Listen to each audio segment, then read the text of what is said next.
under Section 13(1)(a) and 62 of the National Cohesion and Integration Act. As I mentioned, my Lord, and I now put this on record, why wasn't he taken first to the National Cohesion for prosecution before invoking the last resort remedy of impeachment? Because the Deputy President filed a response to the motion before the National Assembly on 8 October 2024 and was granted 2 hours to orally present his rebuttal on the floor of the National Assembly from 5 p.m. to 7 p.m. In the presentation, the petitioner made a cogent, irrefutable, factual, and legal response to each of the 11 grounds cited in the impeachment motion. Lord, you see that in Exhibit RG2, Volume 2, pages 211 to 240.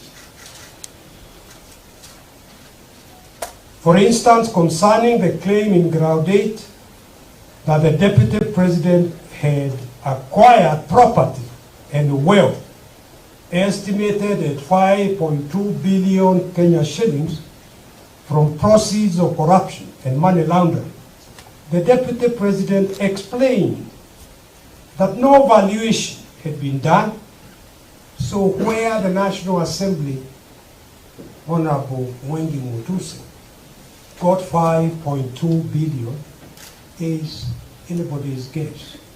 If you want to charge somebody, you present them that this is the value of this property.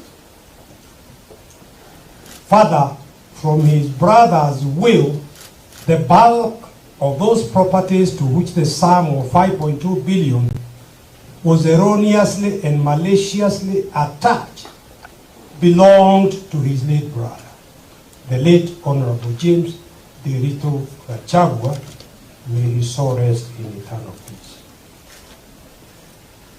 Some, like the Olive Garden Hotel, Vipingo Beach Resort, Queen's Gate Serviced Apartment, he did not even own. And yet, this was what he was impeached on.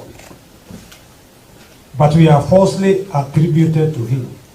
He produced ownership document showing otherwise, and you will find that, my lord, in RG2, Volume 2, pages 211 to 214.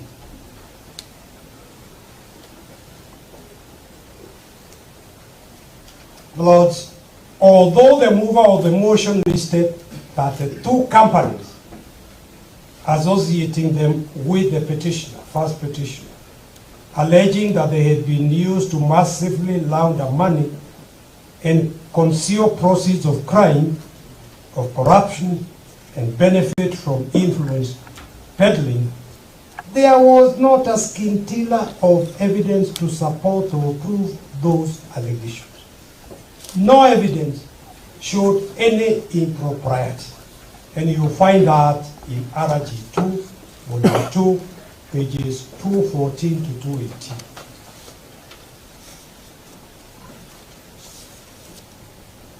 The Speaker of the National Assembly, again, a good professional colleague who I respect, did not direct the members to the threshold test, the appropriate standard. Hence, the resolution was passed in proceedings conducted as a vote of no confidence, rather than a critical step in impeachment proceedings to alter the sovereign will of the people. And you will find that as message of the Senate, number 025 of 2024, approval of special motion, RG3, Volume 6, 745 to 745. Equally, the National Assembly's decision of 8 October 2024 was invalid on the grounds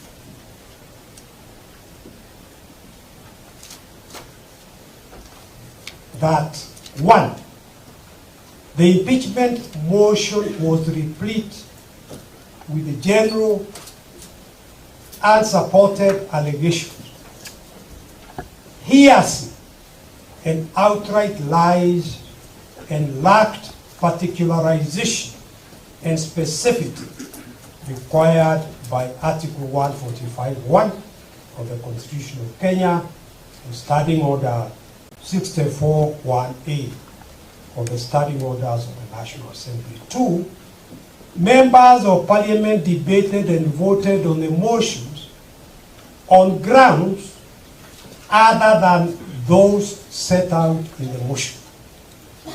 The impeachment was converted into a vicarious assault on family rather than investigation of constitutional violations by a public servant. Members of Parliament, let me skip that and go through the next one. The entire impeachment process was designed to avoid and be ring-fenced from scrutiny and accountability, pushed through with uncharacteristic speed with the intention of ramming the process through before it could be audited for constitutional compliance. The National Assembly prosecuted proceedings on the basis that the petitioner offended the president rather than the Constitution. What the 2010 Constitution provides is violation of the Constitution. In other words, the president must take time and choose his deputy.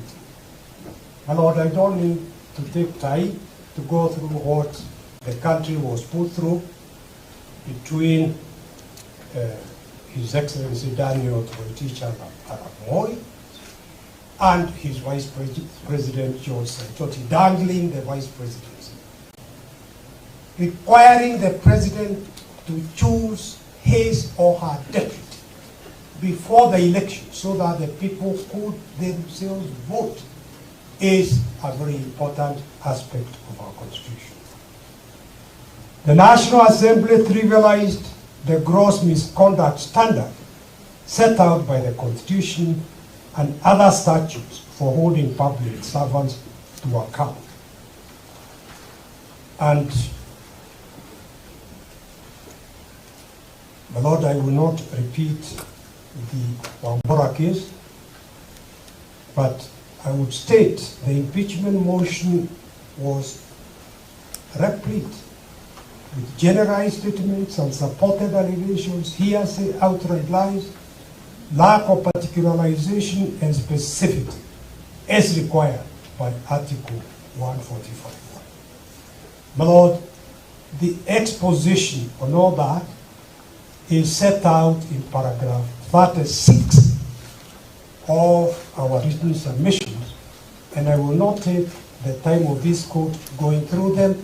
I invite the court to read through it when you retire.